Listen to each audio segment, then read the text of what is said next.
भगवान शिव और विष्णु जी का युद्ध।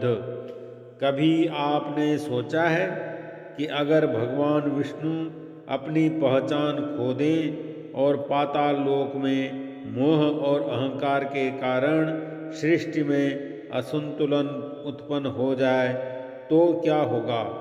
यह कथा कुछ ऐसी ही है। जब देवी लक्ष्मी की बहनें अपनी लालच और मोह के कारण न केवल अपनी गलती का एहसास करने में देरी कर देती हैं बल्कि पूरी सृष्टि के संतुलन को भी संकट में डाल देती हैं।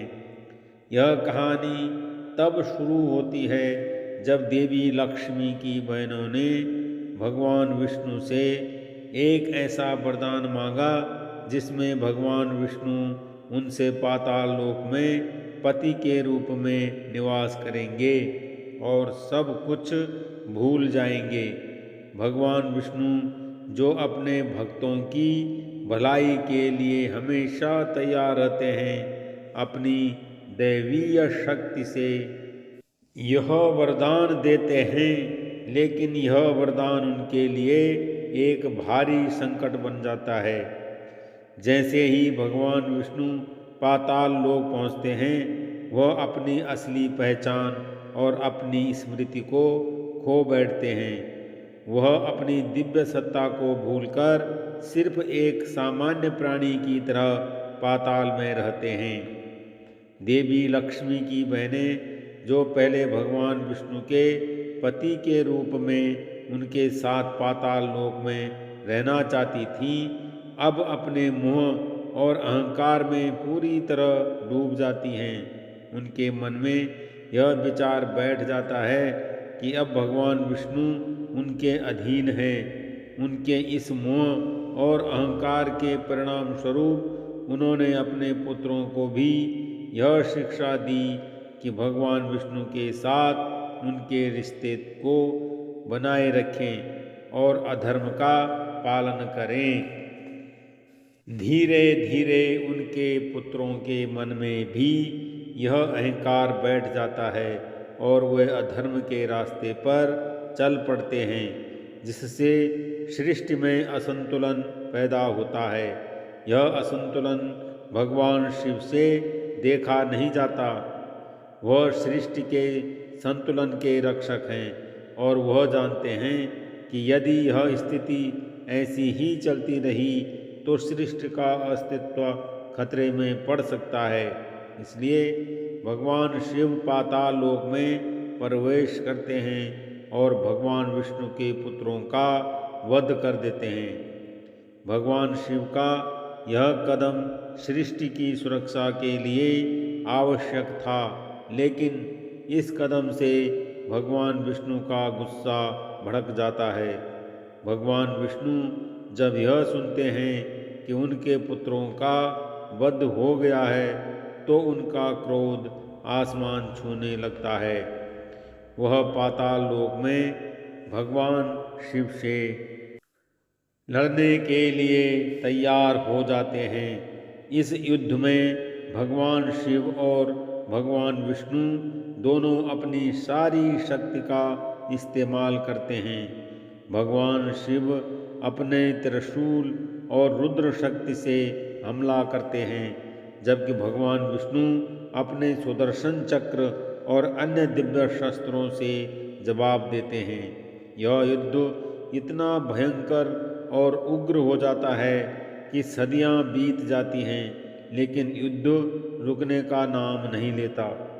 देवता, ऋषि मुनि, यहाँ तक कि स्वयं ब्रह्मा भी इस युद्ध को रोकने के लिए हर प्रयास करते रहे, लेकिन सब नाकाम रहते हैं। जब युद्ध इतनी लंबी अवधि तक चलता है तो सृष्टि के अस्तित्व को खतरा महसूस होने लगता है।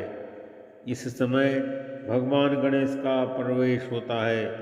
भगवान गणेश, जिन्होंने हमेशा अपनी बुद्धिमत्ता और शांत चित्त से समाधान ढूंढने की क्षमता दिखाई है, इस बार भी एक महत्वपूर्ण भूमिका निभाते हैं।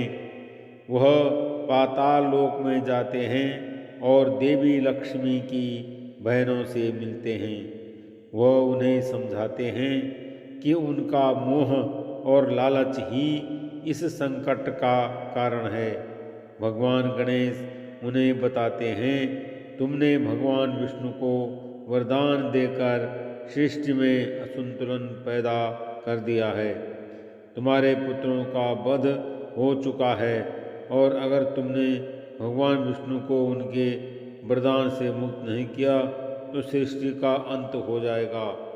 भगवान गणेश आगे कहते हैं कि उनका यह मोह न केवल सृष्टि के लिए बल्कि उनके खुद के लिए भी विनाशकारी साबित होगा। गणेश जी की बातों से देवी लक्ष्मी की बहनों को अपनी गलती का एहसास होता है। उनका दिल पिघल जाता है और वे तुरंत भगवान विष्णु को उनके वरदान से मुक्त कर देती हैं। भगवान विष्णु की स्मृति वापस लौट आती है और वह अपनी स्थिति को समझने लगते हैं। वह भगवान शिव से युद्ध समाप्त करने का निर्णय लेते हैं। भगवान विष्णु भगवान शिव के पास जाते हैं और उनसे क्षमा मांगते हुए कहते हैं, हे महादेव, यह सब मेरे वरदान और मेरी स्मृति होने के कारण हुआ। आप सृष्टि के संतुलन के रक्षक हैं और यह सब आपके द्वारा स्थापित किए गए संतुलन को ही बहाल करने के लिए था।